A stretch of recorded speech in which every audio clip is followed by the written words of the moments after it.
Hey, welcome back to the Awakening Spaces podcast. Today, I got to chat with Nikko Kennedy, who is the Director of Research at the Institute of Applied Quantum Biology. And I originally came across her work when I first started studying there myself a few years ago to really just understand electromagnetic radiation and how that's actually impacting our body. Nikko is a certified doula, and she also has an awesome Substack and community where she shares all things quantum biology so that we can really have healthier lives. I just recently shared is that I'm actually pregnant myself. So this conversation was perfect divine timing to have with her. And we really go through not only what we can do in our own environment just to be healthier humans, but we're really looking at things from a lens of fertility. So if you are thinking you want to conceive, if you're pregnant, if you're postpartum, this is the perfect episode for you because we really go into the nitty gritty, and Nikko, she shares so much good wisdom. It was super relevant for me and where I'm at right now, but I know so many people are struggling to either get pregnant or just trying to know what's the best thing to do when we are pregnant to make sure we have a successful outcome, easy birth, all the things. So I really hope that you like this episode. I really enjoyed it. I joined her community immediately after talking with her. She's just such a wealth of knowledge, such a beautiful light. We go into a lot of the spiritual aspects of things too, which is always such a fun conversation. I hope you enjoy this episode. And without further ado, let's dive in. Welcome to the podcast, Nikko. Thank you, Ashley. I'm so excited to talk to you today. And as we were just chatting about before we hit live record, I shared with Nikko that I'm pregnant. I was going to have her on to interview her even before I knew I was pregnant, but then we had some scheduling conflicts. This is just another reminder that it's just divine timing. Everything works out exactly when it's supposed to work out. So I would love for you to just share who you are and what you do to start. My name's Nikko Kennedy. I am first and foremost a wife and mother of 5 children, and families first for me. On top of that, I also love helping other families to grow and flourish. And that has been my passion since before I even knew if I wanted to have children whatsoever. I knew that I wanted to work in birth. So I've been studying childbirth since I was a teenager, fascinated with everything, reading everything I could get my hands on, studying with all the best teachers I could find. And that led me eventually on a long and winding journey into this emerging field that's called quantum biology, which is showing how things happening at the tiniest little levels are really influencing things in a huge way. For example, in conception, you know that is when we are our very smallest, right? The sperm and egg meet, and then we have the little zygote forming and all of the stages that it goes through. All these tiny little changes in charge are actually determining like how cells turn from one kind into another and how tissues differentiate. And all this stuff is so subtle, and it's really impacted by light and electromagnetic frequencies in our environment and all of these things that, I didn't want to be a physicist or anything. Physics was a really challenging subject for me in school, but I've landed at this is one of the things that we're not talking about, and our environment has shifted so radically in the kinds of light that we're exposed to and all of this. And I found it makes such a huge difference for families with regard to how they feel, how their labor unfolds, how health feels, how much energy they have, all of these things that I'm super passionate about. So have become the director of research at the Institute of Applied Quantum Biology, where we're getting all kinds of practitioners. So we have, midwives and birth workers like me, but also I'm training doctors and physicians and surgeons and chiropractors. And we also have a lot of folks like you who are in the building space, because the built environment has all of these frequencies and lights and really determines how these things that are impacting us at this quantum scale are playing out. So really, really exciting stuff that I'm working on, and really excited to share with you and everyone here in this community, because homes are where we spend most of our time. And so that's where we have the biggest possibility for making a beneficial impact and for tuning our environment. A lot of it is just kind of these subtle little shifts and tweaks that you can do to have what scales up to a really big impact. Yes, absolutely. That's awesome. And congratulations. I feel like when I started doing my studies with quantum biology, I don't know, maybe it was like 3 or 4 years ago now. And it was really just to help me understand because I was doing electromagnetic radiation assessments for people, but I really didn't understand like what was going on in the body. And so that was why I was intrigued and wanted to learn more about quantum biology. And it's just such a fascinating, and I haven't finished the training. There's a lot of videos in there. So it's kind of like I Hmm. dive in occasionally when I want to learn some stuff. So I'm not certified. I want to be clear about that, but it really is fascinating. And that's how I came across your work because you were always so research forward with everything that you were talking about. And I do want to kind of go through like the fertility journey, but I mean, this really applies to everybody. It does. It doesn't matter whether you're trying to get pregnant or not. I think when you're healing your body's more likely to reproduce because it feels safe Hmm. enough and you're healthy enough. So, first, you're a doula as well, correct? That's right. And so that's where I ended up being so research focused was that, when I first started going to school, I was like, I'm going to become an OB because that's where I'll make the biggest impact. And then, okay, time to apply to med school. And I was like, started backpedaling because I realized that wasn't actually the training I wanted. I didn't think that was actually the way that, for me personally, I respect those people. It's great what they do. Some of it is not so great what's happening in that field. And so I became a doula, which is non medical support. Because I was like, this is where everyone is actually needing, like, they need continuity of care and women need someone to walk through that journey with them. So I was like, I'm going to put my energy there. As a doula, I can only make evidence based in recommendations. Mhm. So I am not someone who can prescribe medications. I'm not someone who can say what you should do with your health. What I can say is, here's the evidence, go talk it over with your provider. And so my lens of everything I've had to do is like, okay, imagining the most scrutinizing person ever looking over everything that I do with my clients. Like they're sitting on my shoulder at all times. And I'm thinking like, okay, what is the most hard and fast of like inside of the mainstream has never heard of this. And what do they think of what I'm saying? So that's why everything that I do has to be so research heavy in order to do that, because I really have, kind of moving in this grassroots way of like, if women are asking for different things, like if they want red light in their birth suite, what's the evidence on that, right? If they want Mhm. to work on their circadian rhythms and notice it makes a huge difference for them, that is a wonderful thing they can do. There's pretty much no risk, Yeah. especially with the nighttime stuff, like tuning your nighttime environment. But the practitioners also need to understand the science of it. Like you said, you want to know what's actually happening in the body because it's really easy to say, well, can you have a dim environment, sleep in a cool, dark space, right? Everyone kind of knows that. They just don't understand why it's so Mhm. fundamentally important. Yeah. So, what's the difference, just so we can get clear? Because before I became pregnant myself, I didn't even know the first thing. It's actually so funny. I remember taking my pregnancy test and being like, I got to call my gynecologist. Like, they need to know. They're like, Yeah. yeah, we'll see you in 10 weeks. And I was like, wait, what? What are you talking about? Like, this is important. This is the biggest Yeah. thing that's ever happened. Uh, Hmm. we were like, okay, well, do we go with OB? Do we go with a midwife? And like, what's a doula? Like, how does it all work? Do we do a home birth? Do we do a birthing center? And so, can you just walk somebody who maybe wants to have Yeah. children but doesn't know? Like, what's the Hmm. difference between all these Okay. people? Yeah, absolutely. When approaching birth, you have many people who will offer to support you, and you get to choose who you have to support your birth process. These different people basically all just have a different scope of practice of what they are allowed to do and not allowed to do. The level that in the US, most people go with an OBGYN who is a medical doctor who has additional training specific to the reproductive system. And they are basically the foremost authority on this. So there are some people who like might be a little bit harder, like maternal fetal medicine sometimes would be even further advanced for when things really are challenging, because some people have significant health issues. And so that's where you get into like the risk factors. If you are unhealthy, you will get escalated at higher and higher levels. Midwives are women usually, but there are a few male midwives, but they are trained for natural physiological birth, not necessarily physiological birth. It's really defined by scope of practice. And the scope of practice is a midwife is allowed to see someone who is healthy. And so they have to do certain risk assessments. If the risk gets too high, they have to refer out to an OBGYN if they're licensed. And there are like regulations there. So what I always tell people is whoever you're thinking of having as your provider, ask what their regulations are and go through bullet point by bullet point by bullet point, because I've had so many women blindsided going with a midwife thinking, oh, a midwife supports natural birth.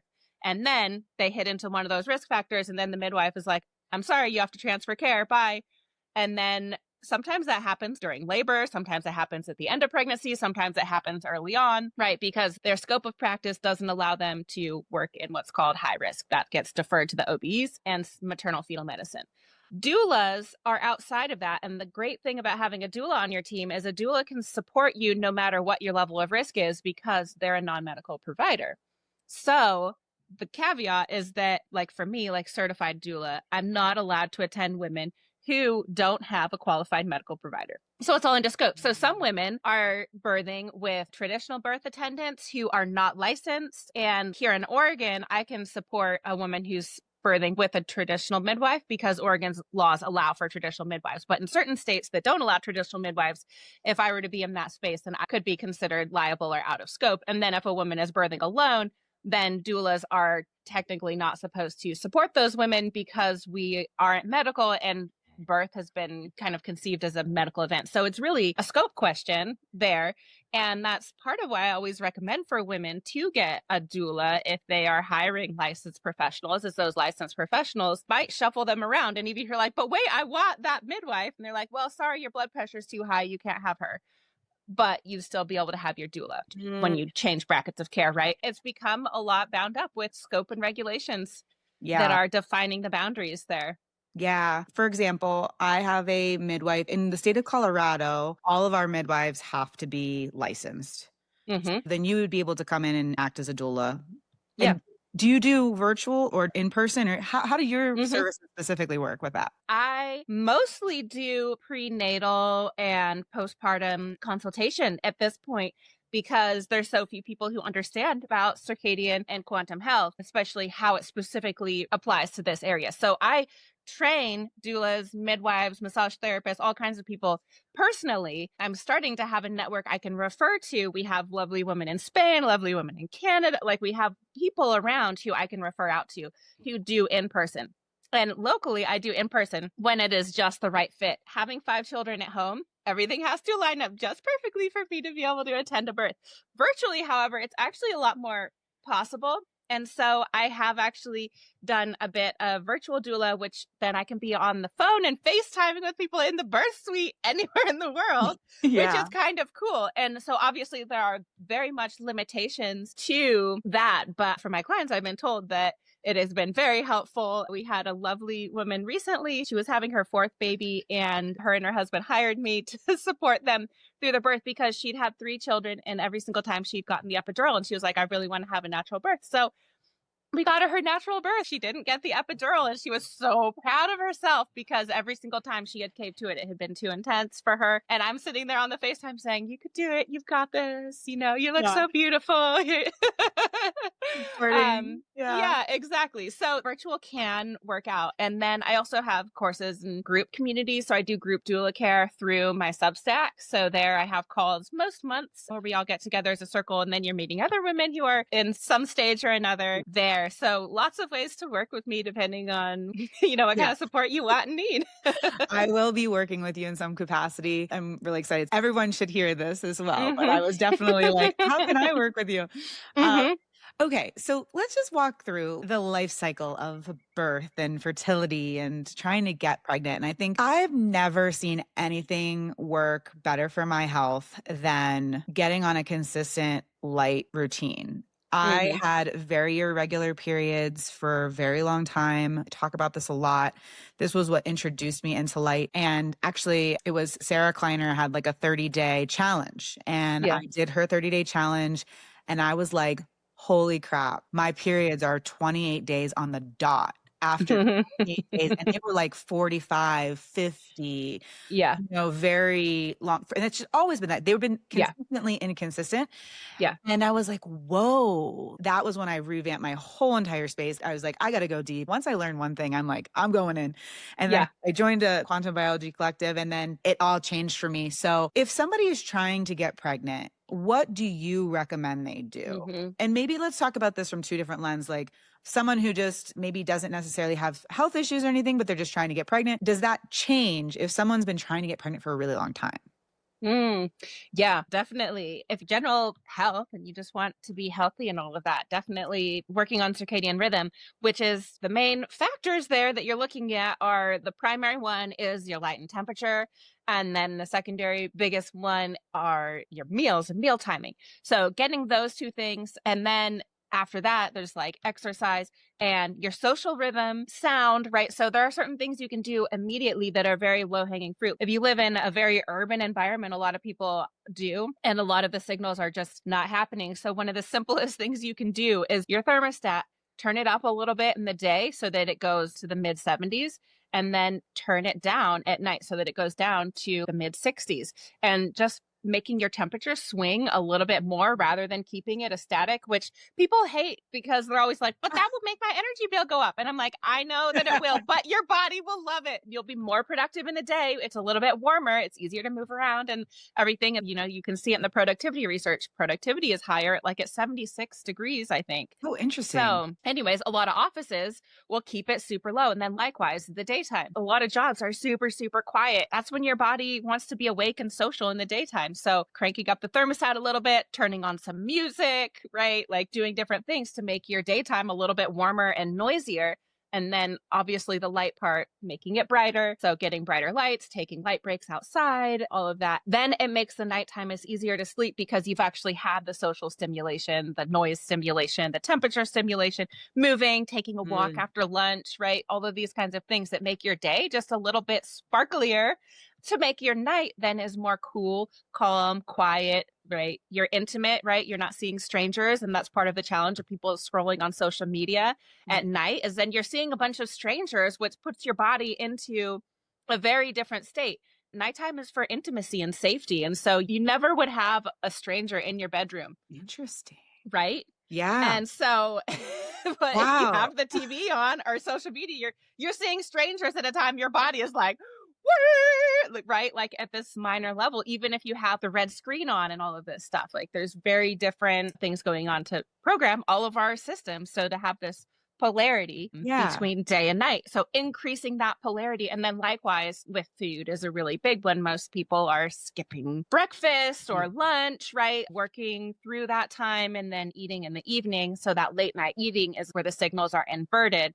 Another one is exercise, where people like have to exercise before work or after work, when really like the midpoint in the day is the time when normally you would be working and it would be against the temperature outside, which again, going into air conditioned gyms, artificial light, static exercise, all of these kinds of things that again just are giving our body these weird signals that we think we're doing something healthy Mm. by going in and catching the 5 a.m. workout. I know a lot of people who like hit CrossFit 6 a.m. so they can be to work on time, but there's actually like increased cardiovascular risk at that time because your body just hasn't fully woken up the way that it does, because muscular strength will peak usually in the afternoon. So there's all kinds of things that you can do to just change your schedule around a little bit. And I was like you too. I used to have 42-day cycles for often. So it'd be like the first week of the month, the second week of the month, the third week of the month, the fourth week of the month, right? And everyone's like, it's cycle to the moon. I'm like, yeah, but I'm not catching up.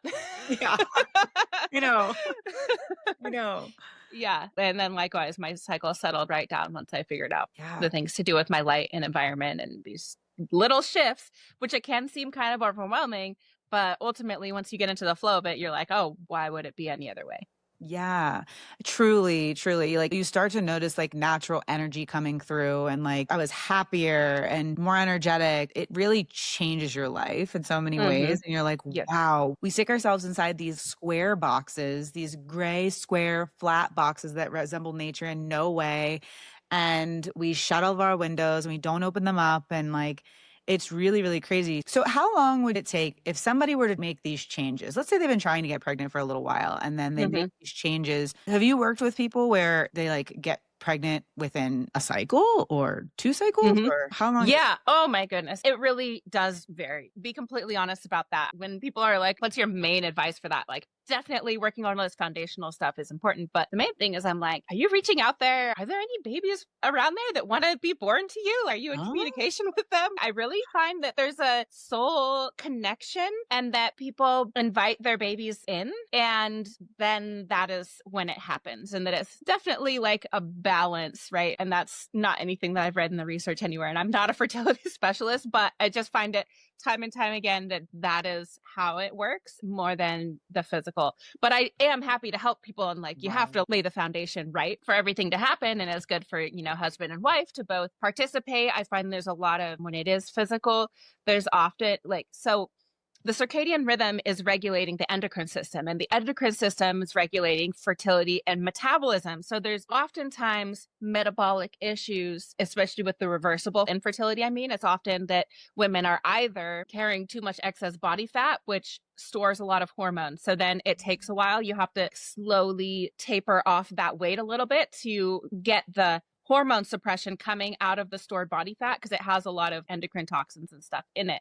So sometimes women need to lose a little bit of that weight, not necessarily because the weight is too much, but just because of what's stored in the fat, I think is what's happening. Like I said, I'm not a fertility specialist, but that's what it seems like is happening. And then the other spectrum, which is actually more common, the women coming to me are usually so extremely healthy that they just have such low body fat. And in that case, I'm like, feast, woman, Yeah. feast. Mm-hmm. And for her, she needs to gain a bit of body fat. Again, from that metabolic standpoint, in either end of that polarity, they kind of need to come in a little bit to that middle path of womanly curvature there. And it's so cool in the space that I'm in. Like, I've been able to support first-time moms, second-time moms, third-time moms, ninth-time moms, 11-time moms, women Wow. all across the spectrum who you think that once you've done it a few times, you get the hang of it. You do. Motherhood is a skill. There are skills related to giving birth, but it's always different. And you always want a community of support around you. And I think that the more children women have, the more support they're ready to call in, and they know what kind of support they really want. And a lot of first and second time moms often will have a very do it themselves kind of attitude, or they don't know what they're in for. And so they don't know how much social support they need. And then when you reach the women who have the larger families, they're like, yep, bring on the meal train.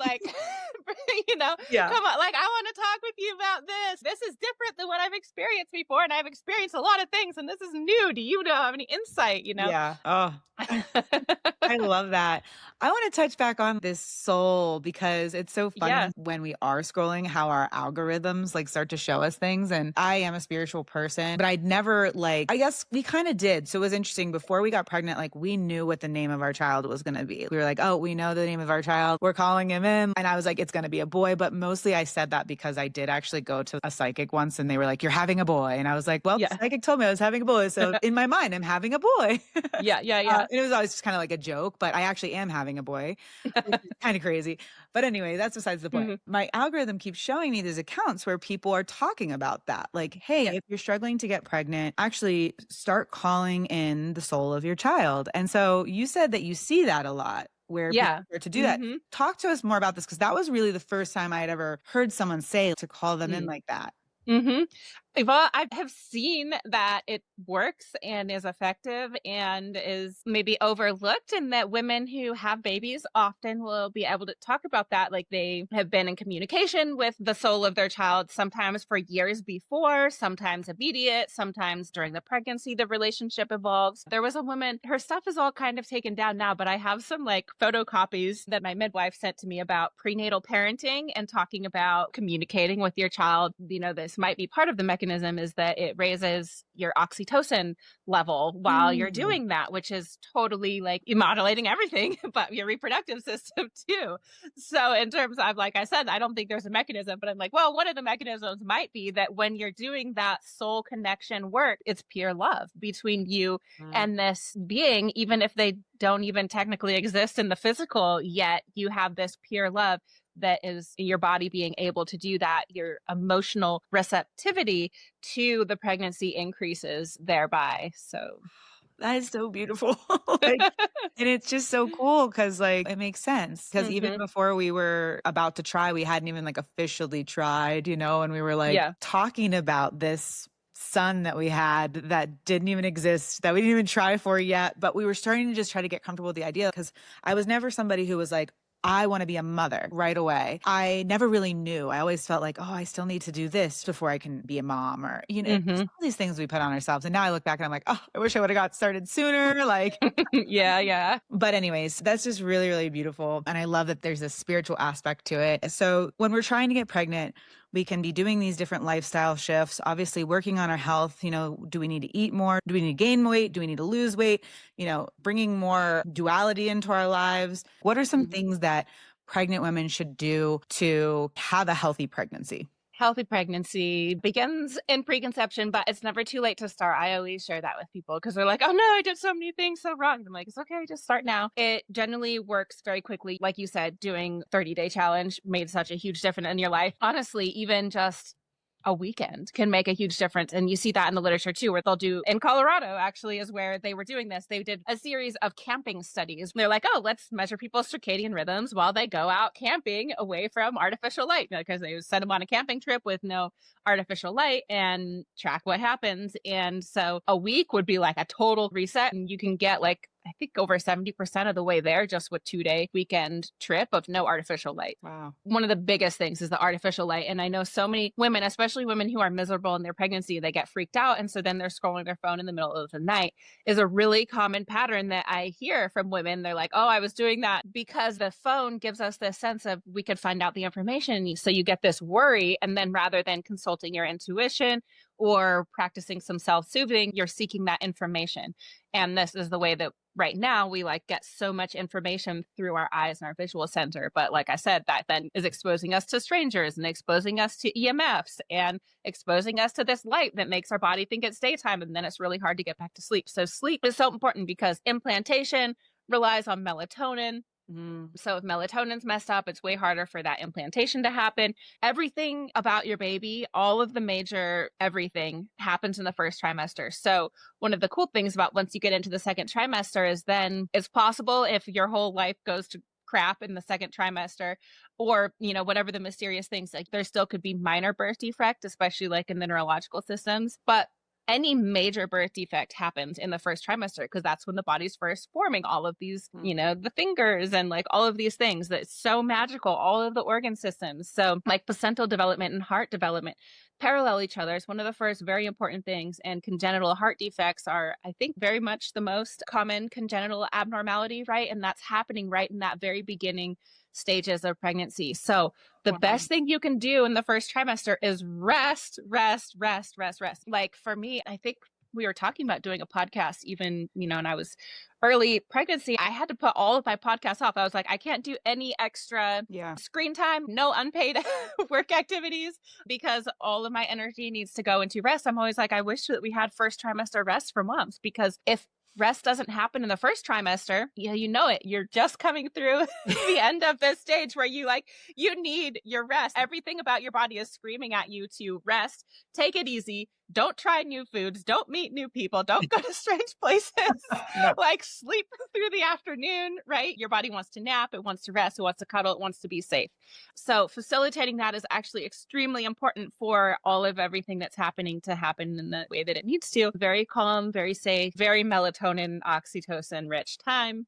Second trimester, you can go out and be a little bit more adventurous and get your eating on. So many women don't realize how much nutrition it takes to have a healthy pregnancy. I know I didn't. And so if you have not rest in the first trimester and they're not eating well in the second trimester, then by the third trimester, that's when placental insufficiency, growth restriction, premature rupture of membranes, preeclampsia, like the cholestasis liver, like all of these things can come down the line afterwards that happen that relate to the placenta not forming right in the beginning and then the nutrition not being there to support the growth afterwards. So yeah, that first trimester is key, but like providers will just be like, well, we'll start looking for problems in the third trimester, right? But that first trimester, like you said, your OB is like, well, there's nothing we can do. You're either going to miscarry or not. So I'm not going to see you because that's just the model right now. And they're like, well, why would I talk with a mom at 10 weeks when like 1 in 5 are going to have a miscarriage anyways? So But that's actually the time that women need an extreme feeling of safety, and they need that counseling about what to actually do to take care of themselves in that time. Mhm. Yeah. Oh my gosh, I'm grateful that I do the work that I do. It's so funny how things work. It was like all my projects just kind of slowed down mysteriously. No Mm. one reached out. Like I slept for like days at a time. I was just like, I'm not getting on Instagram. I just slept so much and I've never had such deep restorative sleep in my entire life. It was the Oh, that's so craziest cool. experience. And yeah, so quick question for you.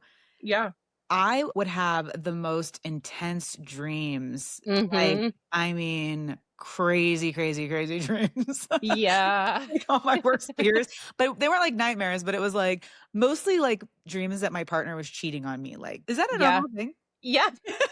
Yeah, it is. Yeah, absolutely. Over time, I started being able to predict my babies based on what kinds of dreams I was having. I'd be like, oh, this one's going to be a girl.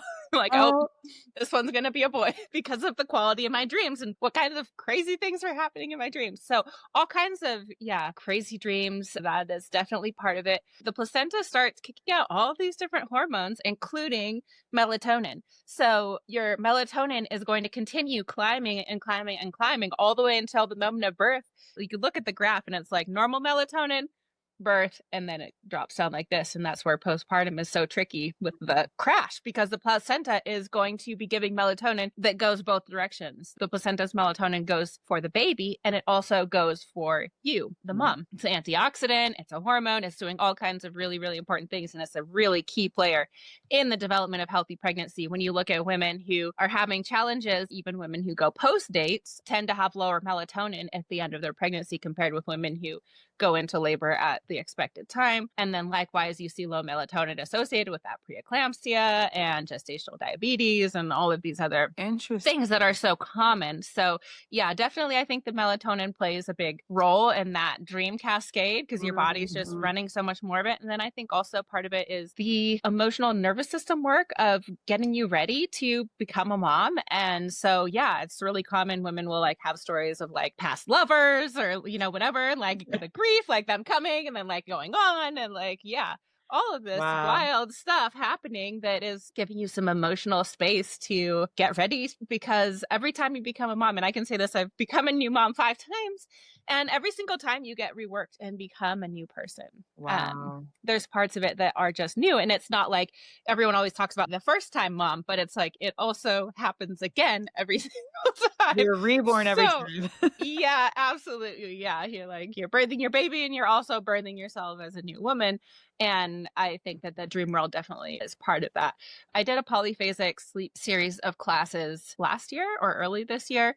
And when I was doing that, there was a bunch of old writings that I found about the liminal space because when we didn't have as much artificial light, especially people that lived in wintertime climates, spend a lot more time in that between wake and sleep mental state, right? Where you're kind of like between worlds. Yeah. And they were talking about how much humans have kind of lost by we spend so much less time in that mental space now. And it's a time where there's a lot of that more spiritual thought patterns and connections and insights can happen. And I think pregnancy kind of forces that. And especially for women who normally don't slow down to take that time, then it can kind of hit them like a ton of bricks. And I know some women that hate the pregnancy, like they just associate it as nightmares because it's like all of the stuff that they never have given the time of day to really integrate how they actually feel about things. And then they become pregnant and they have all this melatonin flowing. And it's like, well, now you have to confront it. Mhm. Yes, it's a reckoning and it's this whole process. I feel so grateful to be able to go through it and feel it and see what it's like. It's like the deepest inner work that could ever happen. I mean, I was forced to slow down. I'd say I'm a very like not introverted, but I do go inward quite a bit. I still own a business and like pretty type A, like go, go, go, go, go. Like I consume a lot more than I want to. And I have to be very conscious about like, whew, take a breath, slow down. And so this for me was like one of those moments where I realized, holy crap, I was moving on this crazy train. And then this happened. And now it's like, okay, we have to pause. We have to sleep. We have to rest. We have to go back to our foundation. So like, yeah, everything you're saying is such a inner like so many Yeah. things are happening like on a deep spiritual, mental, emotional level. But one of the things I was thinking too was like, I hope I'm not doomed, but when I was in my first trimester, I slept so much. Some mornings I slept till 9:30. So like I didn't get that initial sunrise. And I kept thinking like, I need to get up for the morning sun, but I couldn't. Mm, So yeah. can you speak to Mhm. that a little bit? Is that Yeah. detrimental? You just go outside when you wake up. It's okay. Okay. Okay. That makes me feel better. Yeah, exactly. Because you'll have the same question at the third trimester. You'll be waking up easily because you're so uncomfortably like, thank goodness the sun is up. I can finally get out of bed. And so you're like up and whatever, nesting, all that stuff. And then your baby comes and you're like, now my baby doesn't want to get up. My baby's finally sleeping good. So then what do I do? And so the same question always comes up in Yeah. the first trimester and then again postpartum, where women are like, hey, is it okay that I'm missing sunrise? And I'm like, Yeah. chill. Just go get the sun whenever you Oh. wake up. And yeah, if you're tuning your nighttime environment, that's the main thing. It's like, I Mhm. don't give that advice to women if they have their nighttime lights all cranked up. Yeah. Then I'm like, what's your nighttime environment? With you, I know that you already know how to dim your lights properly and to have Right. that full like time before bed. So Okay. yeah, So I did track my sleep during one of my pregnancies, my fourth. And yeah, I don't do it anymore. But at that time I did. I was like, oh, this will be interesting to see. And there were nights where it was like I would have 13 hours of time in bed and 8 hours of sleep in that time. Again, like that oh wow. liminal space, right? So I was like, Ring would tell me my scores were fantastic and all that stuff. But it was because I was spending 13 hours a day in bed. Which Uh, not everyone has the luxury to do. Like I've worked really hard to align my life in that way, as I know you have too, a fellow mama and business owner. yeah. That yeah, there were times I was on other people's schedules and my circadian rhythm was wrecked and my menstrual cycles were crazy and I was puffy and inflamed all the time, terrible seasonal allergies, like all of these things that everyone's like, oh, you just medicate and caffeinate your way through, like you're a powerful woman. Do, do, do. like Yeah. like, wait. And now I'm like, oh yeah, okay, I'm pregnant, so I'm gonna put everything off. Yeah. I'm gonna go rest. This is what I need to do. Exactly.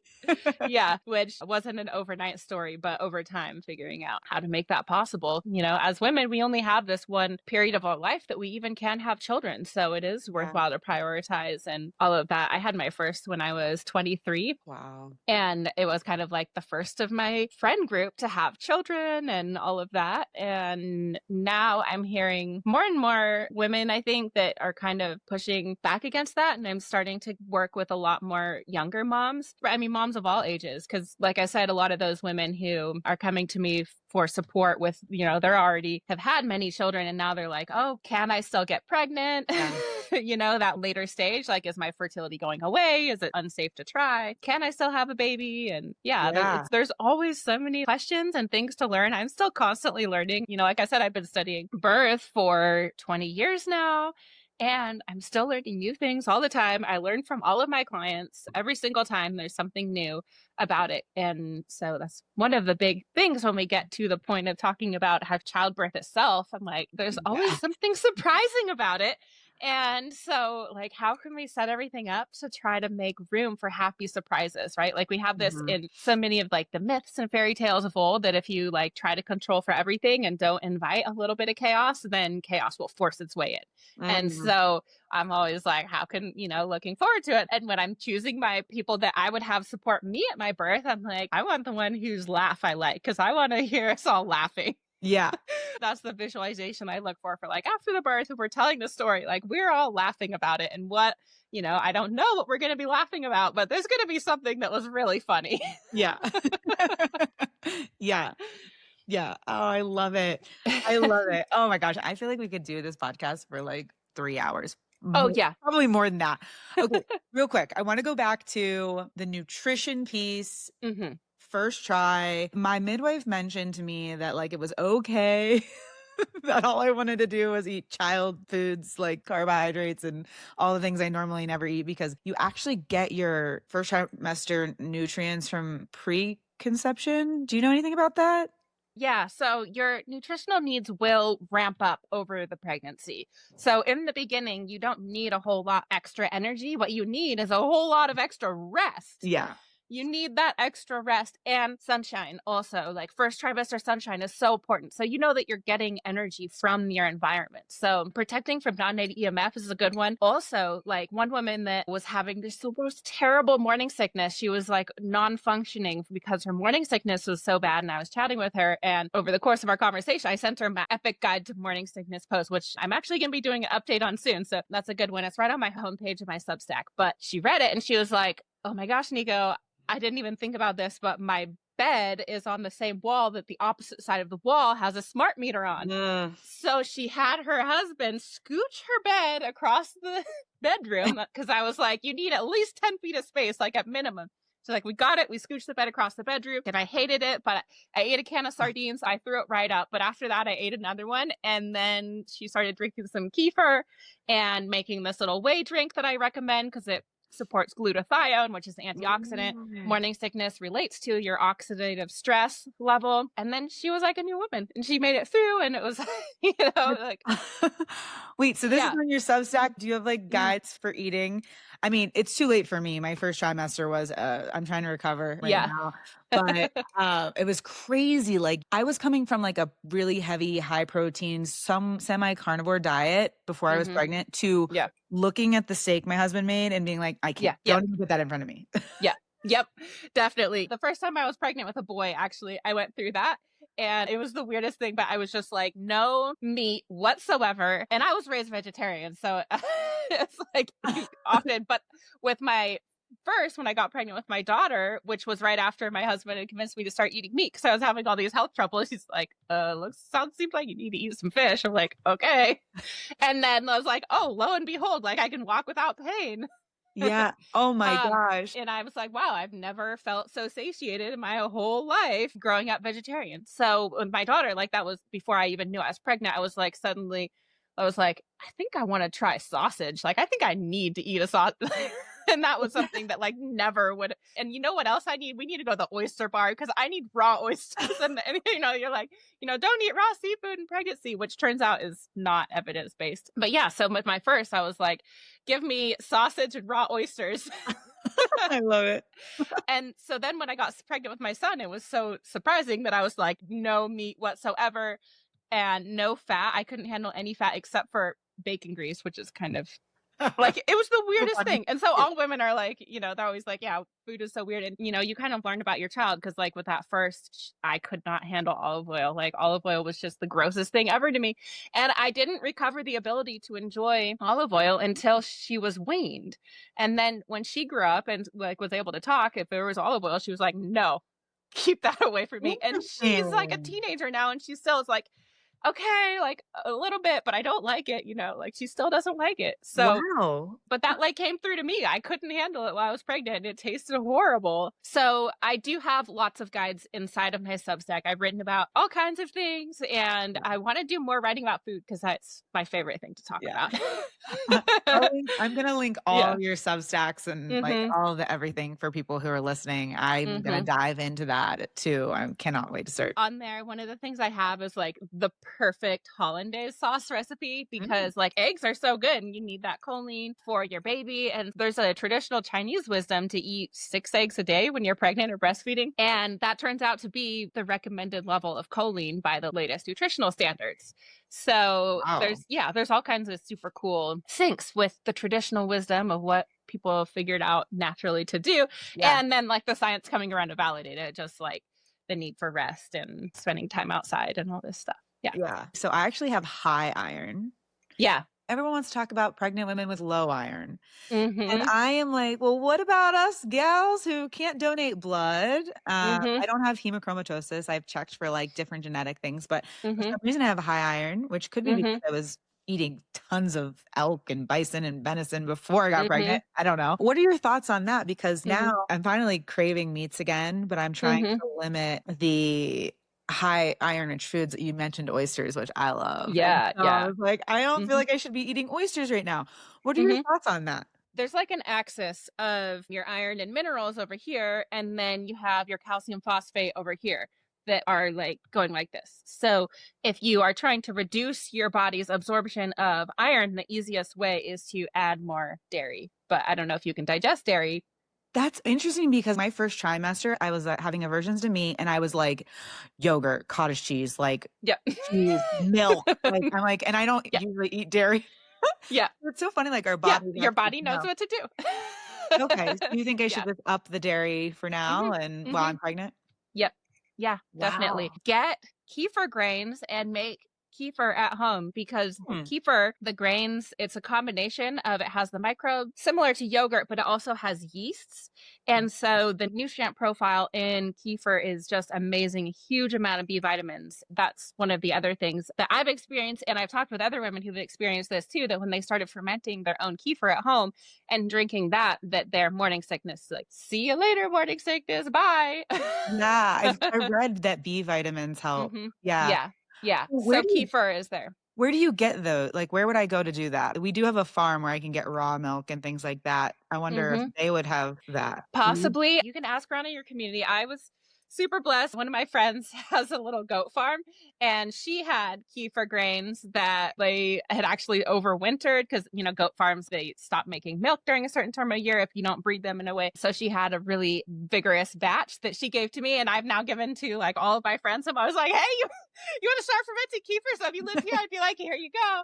But you can also order them dehydrated online. So there's a company called Northwest Ferments. And there's a bunch of them that you just get them and then you rehydrate them and then get it going. And it's really, really easy. It's way easier than yogurt. Yogurt, you have to have it Cool. temperature controlled. But the kefir, you just do it at countertop, like room temperature. So it's way easier. My husband would be like, "What are we getting into now?" Yeah. Making my own kefir. Okay, Mm-hmm. cool. Yep.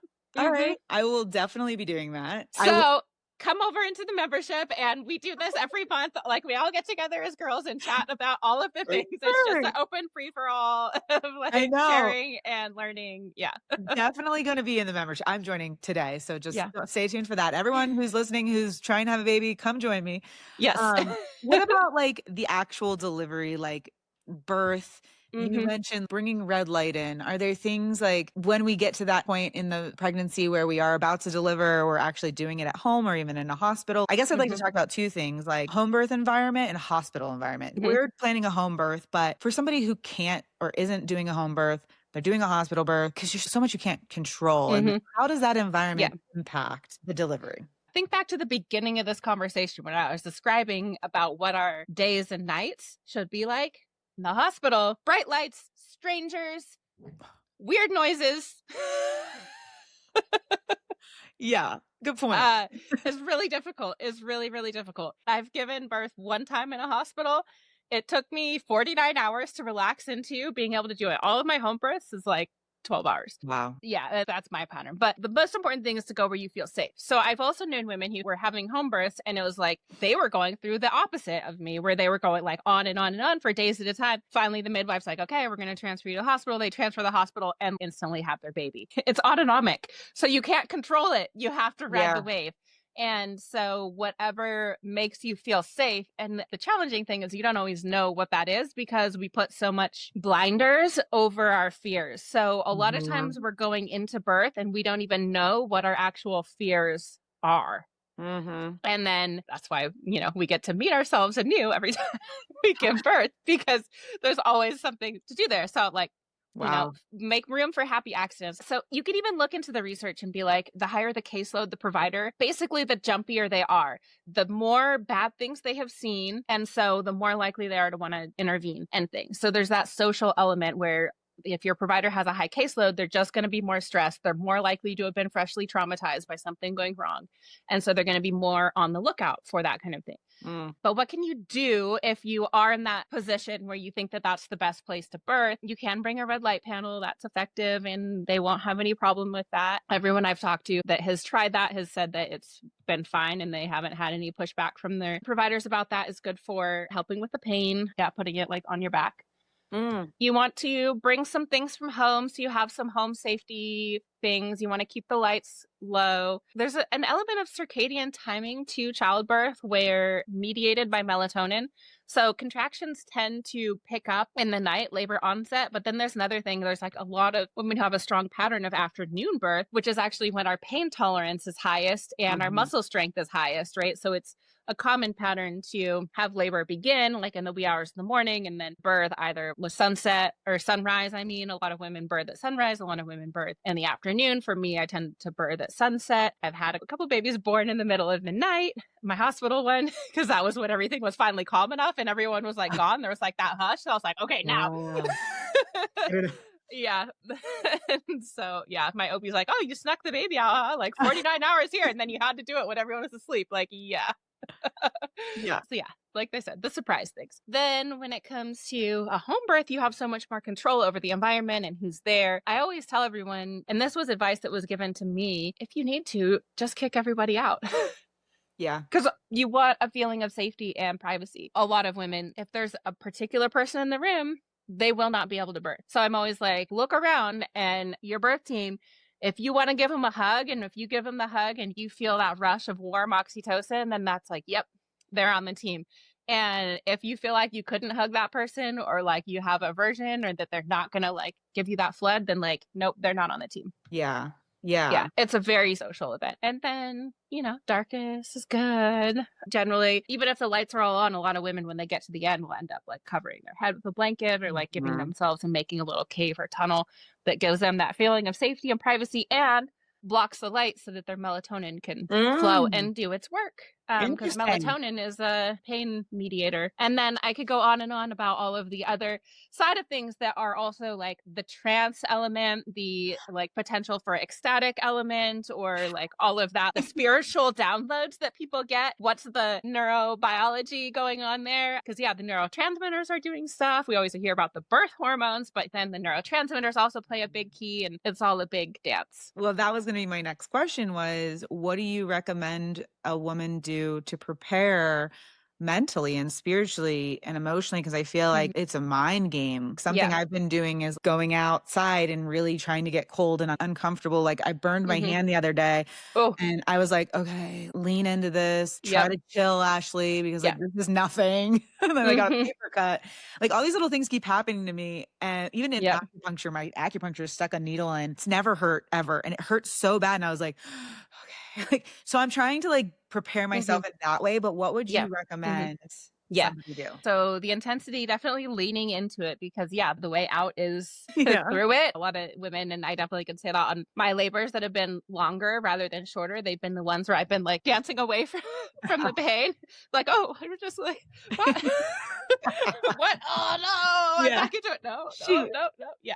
Whereas the other one's like, okay, everyone's bringing me closer to my baby. Like, breathe into it. Breath work is super, super huge. Definitely. So one of the things I always tell women is like, when you're in your surge, breathe out. Your breath is a gift to the room because our tendency when we experience intensity is to clam up and your body needs to flow. So as the intensity is surging, breathe out. I'm like, as long as you're breathing out, you're alive. Because sometimes you literally can feel like it's going to take your life away. There's no way you could even survive.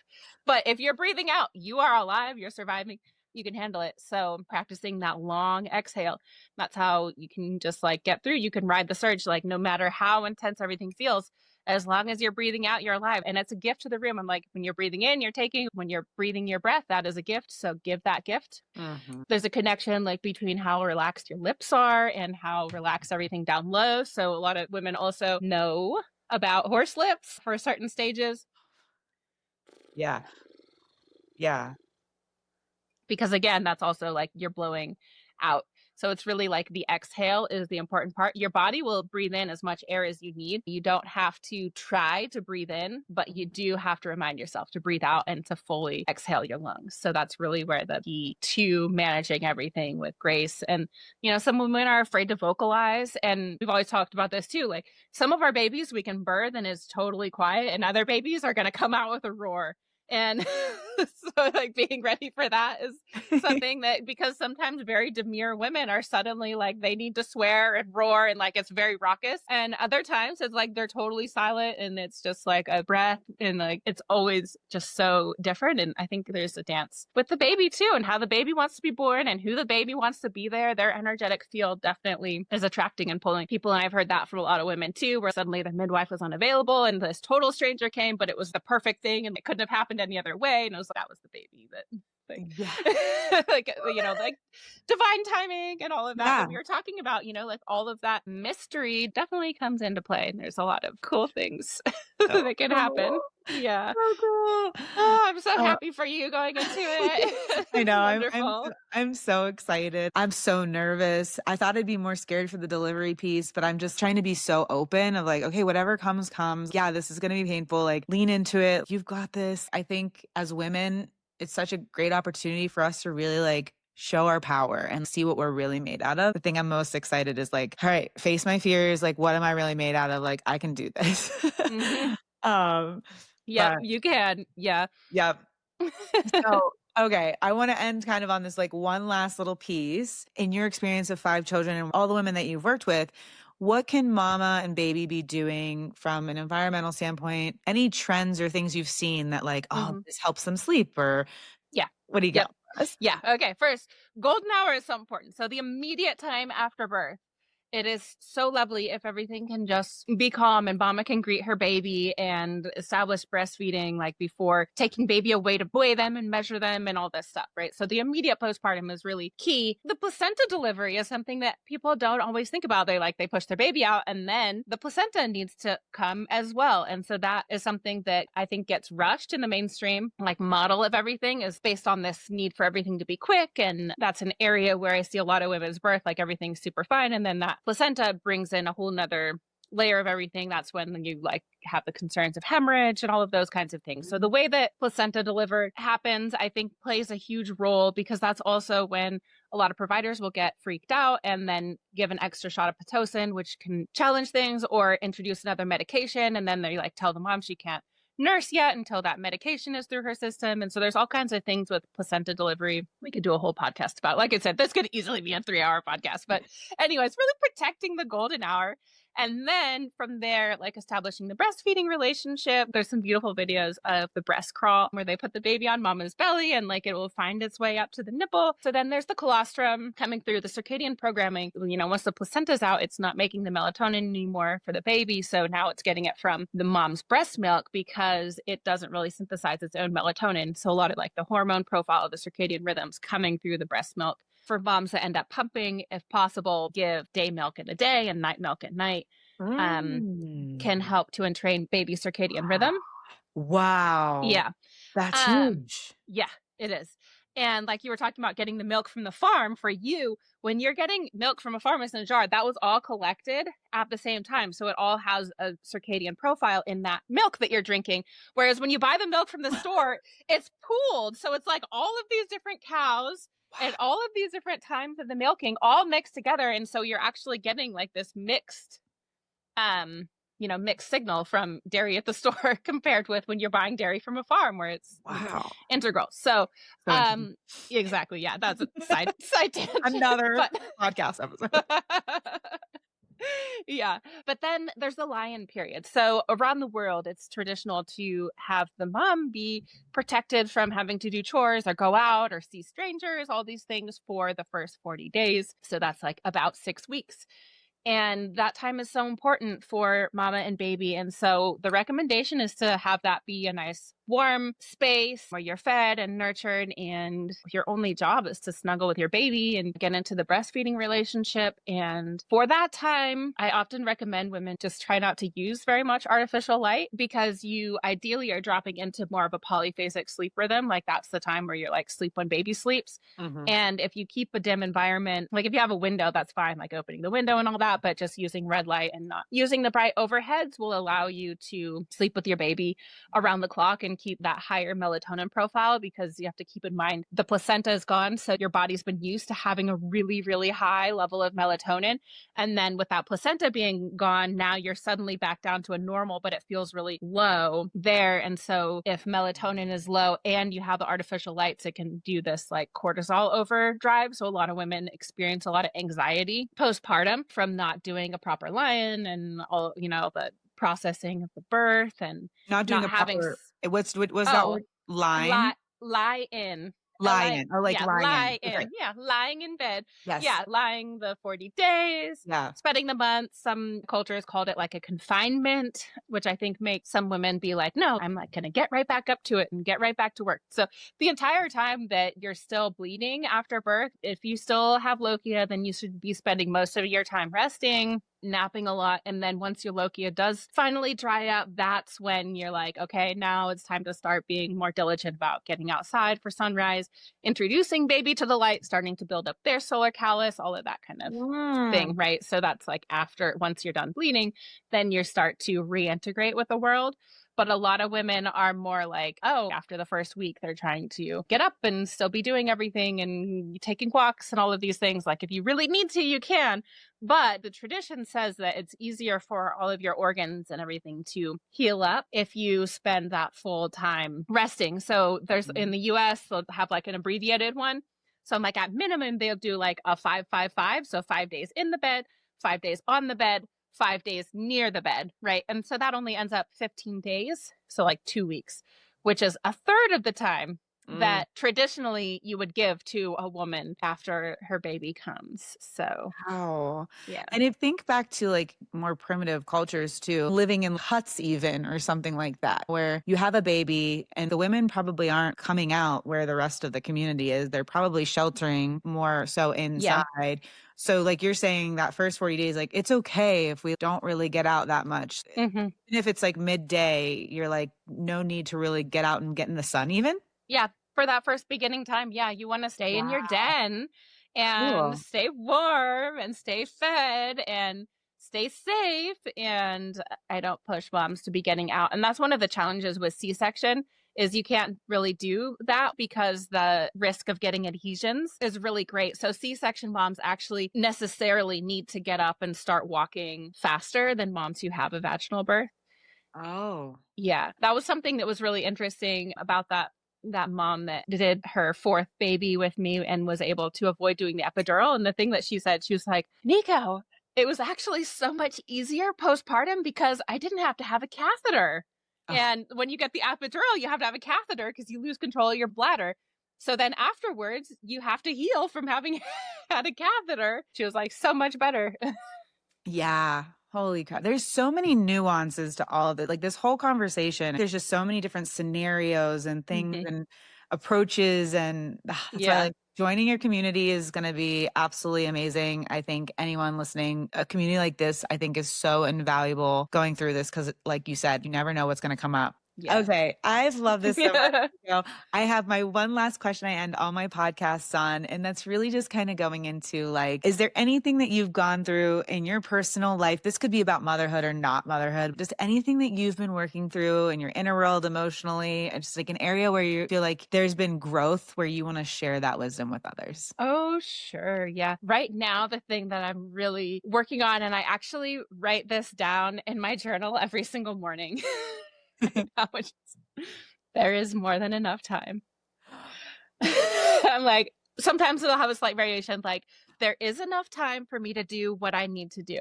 But as a mom of five, running a business that is potentially taking me anytime, day or night, right? There always feels like there's a to-do list a mile long. So having that be my mantra for the last couple of months has just really changed things for me, really changed my perspective. And I feel so much calmer and also like I'm doing so much more. The woman who shared this with me, she's absolutely wonderful. Her name is Kate Saffel. She's a member of my community. She shared that when she has that mindset that she's less likely to fritter her time away. And I was like, oh my gosh, it is just so true. When you think you don't have enough time, you just don't even start on things. Yeah. But when you're like, there's enough time, then you're like, oh, there's enough time. And I Love. think that also fits with women who are like on a conception journey or who feel like they're racing towards birth. I've had some births where I'm just like, I can't wait to give birth. And other times where I'm like, not yet, not yet, not yet. Like that divine timing, right? That's kind of been a thread of this whole conversation and our whole like trying to get this podcast Yeah. scheduled and all Yeah. of these things. Like there's enough time There is. There is. for what needs to happen. I love that. And like I've went through that a similar thing for a while where it's just like time truly is a construct. Like what is time? It is so crazy. And then I had a little mantra myself that was just like the less time I have, the more I get done. Hmm. I love that too. Such a good reminder, especially Hmm. now being in this moment where I'm like, oh gosh, I have 5 months. Like I have to do all these things and prepare for this and that. And yeah, I'm going to put that sticky note on my computer Hmm. screen and just remind myself that there's always Hmm. enough time. Yep. I Yep. love that. Yeah. Great. And you're such an inspiration and you have 5 children and you're doing so much. Just truly an inspiration. Thank you so much for just sharing all your wisdom with us today. I can't wait to jump into your community and learn more. And so where can people find you? Yeah. Oh, just come to All my your website. It's nikkokennedy.com and you can get everywhere you need to go from there. Nikko. Not everyone knows how to spell Nikko. Nikko is how I spell it, which my mom gave me that name, meaning ray of light. And I was just like, oh, it's so sweet. I love it. She gave me such a perfect name. So yeah, Nikko, last name Kennedy, Kennedy. So nikkokennedy.com. So I have some classes in there. You can get to my Substack in there. I have one-to-one work in there. Yeah. And I love like teaching in communities and all of that for someone who might have like, I've done trainings for doula agencies or like all kinds of places that need this circadian wisdom overlaid with what they do. So yeah, yes. definitely reach out to me there. Perfect. I will drop all of these links in the show notes for anyone who's listening so you can actually click the link so you don't accidentally misspell anything. Thank you so much, Nikko. It's been a Hmm. pleasure to have you on. Yeah. Thank you, Ashley.